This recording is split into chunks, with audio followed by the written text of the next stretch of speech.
Gua diguyur tuh pakai tan kuah soto. Makanan belum jadi, ini masih dibakar nih. Dia udah penjat siap nih. Tuh. Jagat maya kembali dihebohkan dengan sebuah rekaman video memilukan yang memperlihatkan nasib malang seorang driver ojek online perempuan. Driver ojol tersebut diduga menjadi korban penganiayaan oleh seorang oknum penjual makanan di wilayah Jakarta Barat. Bukan sekadar adu mulut, driver wanita ini dikabarkan dipukul hingga disiram kuah soto panas, hanya karena mempertanyakan status pesanan di aplikasi yang tidak sesuai dengan kenyataan. Peristiwa bermula saat sang driver menerima orderan sate di sebuah resto. Namun, sebuah kejanggalan terjadi pada sistem aplikasi pesanan tersebut. Pihak resto diduga langsung menekan status makanan menjadi ready atau siap jemput, padahal pesanan baru saja masuk dan belum diproses. Berdasarkan keterangan sumber, saat driver datang, sate disebut masih dalam proses dibakar dan belum dikemas.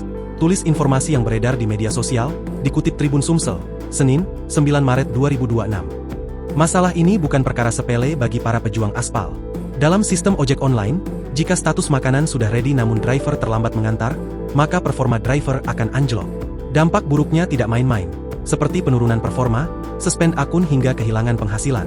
Berniat membela diri, sang driver kemudian mempertanyakan mengapa status makanan sudah dibuat siap saji padahal masih lama. Bukannya penjelasan yang didapat, penjual justru meminta driver membatalkan pesanan secara sepihak. Situasi pun semakin memanas hingga terjadi kontak fisik. Penjual diduga bertindak kasar dengan melakukan pemukulan. Puncaknya, oknum penjual tersebut nekat menyiramkan kuah soto panas ke arah driver ojol perempuan itu. Video kejadian ini pun viral dan menuai berbagai reaksi keras dari warganet. Banyak yang mengecam tindakan arogan sang penjual, terlebih korbannya adalah seorang perempuan yang sedang mencari nafkah. Hingga berita ini diturunkan, belum ada pernyataan resmi dari pihak kepolisian Jakarta Barat maupun pihak aplikator ojek online terkait langkah hukum atas insiden tersebut. Lokasi resto pun kini menjadi sorotan tajam para netizen. Download Tribun X sekarang, menghadirkan lokal menjadi Indonesia.